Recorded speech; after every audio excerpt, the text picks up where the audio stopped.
布拉哥，我们刚买了新冰箱啊，等下上来，刚才当水插电用。袂使，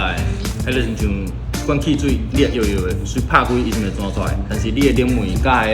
冷冻油伊是袂钻出来，但是伊会热，你若留入去讲内底吼，冰箱就比较容易不冷，那个内部的管线就容易阻塞啦，对压缩机也不好。然后最好的方式是等个半天5-6个小时之后再上电，对你的